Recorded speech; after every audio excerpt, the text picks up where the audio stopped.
Yo, what's good, y'all? We about to be reacting to conspiracy theories that turn out to be true, man.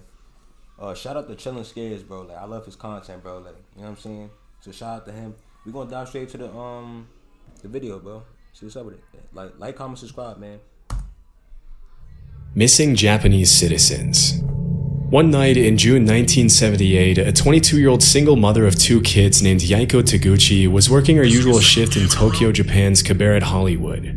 After finishing her shift right at around midnight, Yaiko left the cabaret through the front door and was never seen again. At first, nobody thought that anything serious had happened to Yaiko. In fact, several years later, her manager was questioned, and he claims that everyone thought she had quit when she failed to show up. At around that time, there had been rumors going around that several North Korean spies were working undercover in Japan looking to abduct innocent citizens and hold them as hostages back in North Korea.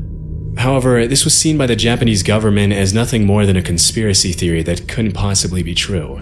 Sadly, the missing case of Yaiko went cold, and it wasn't until almost a decade later that a clue to her whereabouts emerged following a disturbing chain of events. In November 1987, as South Korea was preparing to host the Olympics in the capital city of Seoul, a Korean Airlines plane blew up in mid-air as it was flying over the Andaman Sea, taking the lives of 115 innocent people. During the investigation, it was revealed that two North Korean agents acting under direct orders from the North Korean government had planted a bomb in an overhead storage compartment before getting off at the first layover in Abu Dhabi. As the authorities were closing in on the Like imagine it, yo. That's why I be scared of going on plane. Bro, I ain't gonna lie. I never been in a plane before, bro. I'm scared of planes, but I'll be hearing too many bad stories about planes. Like it's always something. I be scared, bro. And you see like bombs. Like I watch too many movies too, bro. So it's like I'm scared of going on planes, bro. I ain't gonna lie, bro. The two suspects, one of them took his life with a cyanide-laced cigarette, but the South Korean government was able to arrest the other agent responsible for the attack. During her interrogation, it was revealed that she had been training for that mission for 6 years. And that for 3 of them, she had been paired with Yaiko Taguchi, who had taught her how to speak and act like a Japanese woman so she could fly under the radar. As it was later revealed, Yaiko wasn't the only woman who had been kidnapped by the North Korean government. As of today, 17 Japanese citizens have been officially confirmed by the Japanese government as having been abducted by North Korea from 1977 to 1983. Disturbingly, a lot of them were shamelessly kidnapped in the middle of the day and thrown on a boat to North Korea. You might think that the victims were involved in something shady that put them on the North Korean government's radar, but the investigations actually suggest that most of them were average citizens who just happened to be at the wrong place at the wrong time. One woman was captured while she was walking to a knitting class, and 2 others were kidnapped on a vacation to Europe. Another one, a 13-year-old girl, was taken as she was walking back home from school. Some of these victims were kidnapped for identity theft purposes, while others, like Yaiko, were forcefully brought to North Korea to teach the Japanese language and culture to North Korean spies. After the kidnappings were confirmed beyond the shadow of a doubt, the North Korean government had no choice but to come forward and apologize, but they claimed that only 5 of the 17 kidnapping victims were still alive. Over the next few years, the North Korean government would send what they would claim to be the cremated remains of some of the deceased victims back to Japan. However, as DNA testing would quickly reveal, pretty much all of the remains were fake, leading the Japanese government to believe that many more of the kidnapping victims were still alive. To this day, the North Korean government has stuck to its story, claiming that there were only 13 kidnapping victims and that the ones who were still alive were sent back safely to Japan. Shockingly, while the Japanese government has officially confirmed 17 kidnappings, the list of potential victims suggests that the true number could be as high as 800. Sadly, given the current political Bro, do y'all hear that number, bro? 800, bro. Bro, I'm not gonna lie, bro. This is what I be talking about. Like, y'all gotta be careful, bro. Like, y'all gotta be safe out there, bro. Like, this is crazy. situation, it's unlikely we'll ever see the full extent of these abductions, or see the North Korean government held truly accountable for its horrific crimes. Just the other day, I found myself wasting hours of time I could have spent working on videos trying to find and cancel active subscriptions. That's why I've partnered with Rocket Money, the sponsor of this video. Rocket Money is a subscription. For example, I used to fee was way more than the discounts I ended up getting. I quickly found out that canceling my subscription was 1, hard to find where to do, and 2, difficult to do because the agent helping me was constantly trying to offer me more deals to avoid canceling my subscription. With Rocket Money, all of this is done for you. So to take control of your finances today, go to rocketmoney.com/chillingscares to get started for free. Heart attack gun. Back in the 70s, a journalist named Seymour Hersh published an article in the New York Times in which he accused the CIA of several assassination attempts on both foreign and American politicians who they considered to be anti-war dissidents. Due to these allegations, the US Senate put the CIA under investigation for alleged covert action abuses, which resulted in the release of 14 reports on major abuses committed by the CIA, FBI, and NSA. The majority of the reports included accusations of crimes such as opening and resealing US citizens' private mail for several years and illegally surveilling Black Power activists. Although these claims are obviously pretty serious, they paled in comparison to one particular accusation, or conspiracy theory, which alleged that the CIA had developed a pistol that could fire a poison dart over 300 feet, take a person's life, and leave absolutely no trace as to the cause of death. As it was later revealed, this theory turned out to be true, and the development of the poison dart nah, bro. Like I'm trying to tell you, it really be some wild stories out there, bro. I'm not gonna lie. Gun was just one part of the program called MK Naomi, through which the CIA had sought to develop weapons for biological warfare. In 1975, William Colby, the CIA director at the time, had to testify in front of the committee that was investigating the agency. During questioning, he claimed that the CIA had developed a host of biological weapons as part of a plan to eliminate German leaders during World War II, but that their research had continued until well after the war. He also mentioned that the poison dart gun was almost completely silent on account of the battery that was housed inside the handle, and that it had been specifically designed for the target to feel nothing more than a mosquito bite when the dart struck. Interestingly, the agency had used a specific shellfish toxin to make it impossible for anyone to know what the cause of death was, leading forensic pathologists to believe that the victim had suffered an inexplicable heart attack. It wouldn't help pathologists that the dart was designed to melt inside the body so that it only left a small red mark where it entered the victim. When asked if the heart attack gun, as it was nicknamed, was ever used on anyone, the director alleged that it had only been used for experiments and that there were no records of actual use. As part of the investigation, the CIA had to hand over the gun to the committee, and there are some pretty wild pictures of the committee members analyzing the gun as William Colby answers their questions about it. Normally, you'd expect to see something like the heart attack gun in a spy movie, and it's pretty wild to think that if they hadn't put it under investigation, they would have probably gotten away with using it for who knows what purposes. It's also pretty crazy to think that if that's the kind of stuff they were developing back in the 70s, imagine the kind of technology they have their hands on now. That's what I'm saying. Disturbingly, nah, for real though. You gotta, cause look, you gotta sit there and you gotta ask yourself, right? If they had that type of technology back then, right? If that type of technology was like, they had that technology back then, you could imagine what they got now, bro. So, bro, this is why I say, like, bro, it's still a lot of stuff that to this day that we don't even know that's being made right now. Y'all see what's going on with the AI? You know what I'm saying? Like, it's just getting crazy. Yeah, the hearing was the only time the heart attack gun was ever shown publicly, and to this day, it remains unclear what happened to it after the investigation. Town Hall 17 in Clash of Clans is now available on both mobile and PC with Google Play Games. Rogue waves. Sailors often get a reputation for making up stuff they claim to have seen during their time out at sea, and because there's no one there to refute their claims, they sometimes get away with some pretty tall tales. For centuries, sailors all around the world had talked about seeing monster waves on the open sea that would allegedly reach over 100 feet in height. In 1826, a French captain claimed that he had seen a 108-foot tall wave in the Indian Ocean. Even though he had 3 sailors with him who backed up his claims, when he came back to the mainland, he was publicly ridiculed by the scientific community, as it was widely believed that it was impossible for a wave to be higher than 30 feet tall. For a long while after that, dozens of people continued to claim sightings of these monstrous waves in the middle of the ocean, but with no real evidence other than eyewitness testimonies, the existence of these waves fell into the urban legend or conspiracy theory category. In the 80s and early 90s, the Draupner platform was set up in the North Sea off the coast of Norway to extract natural gas. As part of the protocol that was carried out to see if the platform was stable enough to withstand the rough seas, a wave height recorder was installed on the platform. On New Year's Day in 1995, the sensor recorded an 84-foot tall wave, which served as the first real piece of evidence for the existence of rogue waves.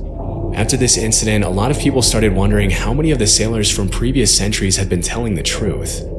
What's more disturbing than that is that there were probably hundreds of disappeared sailors from all around the world who had come across a rogue wave, also known as a monster wave or a freak wave.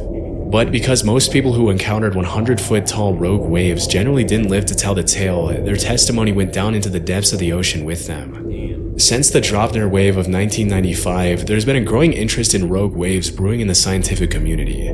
A few years ago, a professor at the Australian National University had estimated that at any given moment there are 10 rogue waves active in the world's oceans. Damn. As of today, a rogue wave is usually... That's why I don't like the ocean, bro. I'm scared of the ocean, bro. I don't care, bro. I'm scared of the ocean, bro. Like, I ain't gonna lie to you. Usually defined as a wave that is twice as large as the largest waves that come up in a particular area. And while the root cause of rogue waves continues to be investigated, it's generally accepted that these monster waves appear when two wave crests join together at the exact right time, resulting in a massive wave that can sink even the largest ships and oil rigs. Interestingly, it's also been discovered that rogue waves can take place in large lakes. In 1975, a freighter named the SS Edmund Fitzgerald sank in Lake Superior under some pretty mysterious circumstances, with a lot of people in the scientific community coming up with all kinds of hypotheses to explain the incident. It wasn't until several years later that the scientists started theorizing that the vessel could have fallen prey to a set of 3 consecutive killer rogue waves. A phenomenon referred to as the Three Sisters, in which the first wave destabilizes the ship, the second wave hits the ship's deck before it can stabilize again, and the third wave overloads the ship with more water than it can take on. If this were true, it could also provide an explanation for the mysterious sinking of other large ships in oceans around the world over the past few centuries, but this might be a bit more difficult to prove. Poisonous alcohol. In January 1920, the 18th Amendment to the US Constitution was successfully ratified, triggering a 13-year period known as Prohibition, during which the production, sale, and transportation of alcohol was made illegal. During this period, the government enforced some pretty strict measures to prevent bootlegging of alcohol, which made the alcohol black market flourish like crazy. It was pretty much a playground for the mafia, in which the government would raid one bar and another one would crop up in just a few days' time. While all of this was happening, there were some pretty messed up rumors floating around that the US government was taking extreme measures to make sure people weren't consuming alcohol. These included allegations that the government was intentionally poisoning alcohol to make people who consumed it sick. For a while, this remained something of a conspiracy theory, but things took a turn pretty quickly on New Year's Day 1927 when 41 people died from alcohol poisoning at New York's Bellevue Hospital. Disturbingly, the autopsies revealed that a lot of the victims had been drinking industrial methanol, otherwise known as wood alcohol, which can be fatal even at low doses. It turns out that the government had forced companies to denature industrial alcohol to make it undrinkable since 1906, which was far before Prohibition. But when the crackdown on alcohol started, the government ordered these companies to add quinine, methyl alcohol, and other toxic chemicals to discourage people from drinking it. Their reasoning was that if black market dealers knew their alcohol had been poisoned, they wouldn't dare distribute it knowing how dangerous it would be for their customers to consume. I guess they forgot to factor in that the demand for alcohol at the time was absolutely insane, and that black market dealers didn't care who lived or died from consuming their product. It wasn't until December 1933, 6 years after the Bellevue incident, that the federal government finally toned down their abstinence from alcohol policies. But by then, thousands of Americans had already been poisoned with contaminated alcohol. Getting poisoned by alcohol, see, that's what I'm saying, like, you don't even know. Gorillas. Nowadays, there's really nothing too shocking about seeing a gorilla in a zoo or on TV, but there was once a time when gorillas were considered to be in the same category as the chupacabra, the Jersey Devil, Bigfoot, and the Loch Ness Monster. I was able to find that up until a couple of centuries ago, gorillas were considered cryptids, which are animals that are believed by some to exist somewhere in the wild, but whose existence has never been proven. With most of these creatures, alleged sightings often turn out to be hoaxes, but obviously in the case of gorillas, what were once just rumors turned out to be true. Western explorers wouldn't come across a gorilla until around the 1500s, when an English explorer named Andrew Battelle was captured by the Portuguese off the coast of West Africa. While he was held captive on the mainland, Battelle described these disturbing, giant, ape-like creatures that would occasionally prowl around his campfire, but because he had never seen a similar creature before, he described them more as monsters than as animals. Battelle's description sent the rest of the world into what we can only call a gorilla frenzy, with all kinds of rumors being spread about these allegedly bloodthirsty, dangerous creatures living in exotic parts of the world. Over the next couple hundred years, the buzz around gorillas grew as explorers in Africa sent back illustrations of gorillas to Europe, which were often given to royalty and emperors as rare gifts. If you were to ask any European back then what a gorilla was, they would have described it in a similar way to how we describe Bigfoot or the Chupacabra nowadays. They were thought of more as mythical monsters than regular animals. Damn. It wasn't until over 200 years or so later that an American naturalist named Thomas S. Savage found a gorilla skull in 1847 during an expedition to Africa, which was the first piece of real proof for the existence of these animals. Naturally, this triggered a bunch of new expeditions to the area, and between 1855 and 1859... Yo, do y'all ever wonder, like, who was the first human creator? I be thinking about that, right? Like, who was the first human created, bro? We really sit there and just think about it, bro. Am I the only one that think about things like that? Like, I be thinking about a lot of stuff like that, bro. Like, I ain't gonna lie, for me, I ain't gonna cap, bro. I be wondering, like. French explorer Paul Duchaillu confirmed the existence of gorillas and even brought some back dead. Just as Andrew Battelle before him, Paul Duchaillu also described gorillas as these savage, bloodthirsty creatures which stuck in the public mind for a long time. Around 15 years later, some German explorers brought back a baby gorilla from Africa to Liverpool, even putting up some towels on the ship so he could swing around and entertain himself on the long journey back. As you can probably imagine, as soon as the ship arrived back in Liverpool, people started flocking around the hotel where the gorilla was allegedly being kept to catch a glimpse of the once mythical creature. To the public's dismay, Pongo the gorilla wasn't the massive, violent monster they had thought, but rather a cute little 2-year-old gorilla who loved to play with dogs. A few years later in 1902, a German explorer named Robert von Beringe killed 2 mountain gorillas, which were huge in comparison to the baby gorilla that the previous German explorers had brought back. And that was really the first time the public was able to understand what a full-sized adult gorilla looked like. It's pretty crazy to think that at some point these animals that we now see as normal were once seen as legendary monsters. Interestingly, if you really look at the research, there are a ton of other animals that we now take for granted that were once brushed off as hoaxes, including kangaroos, platypuses, giant squids, and Komodo dragons. With so many of these myths turning out to be true, it really makes you wonder how many animals are out there that we have no idea even exist. That's what I'm saying.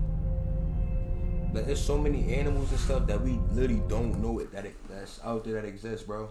And that's what make it more scarier, bro. But shout out to Chillin' Scares, bro. Like, his videos is fire, bro. Y'all want more videos like this, or y'all got any other videos like this similar to the y'all want me to check out? Let me know in the comments, bro.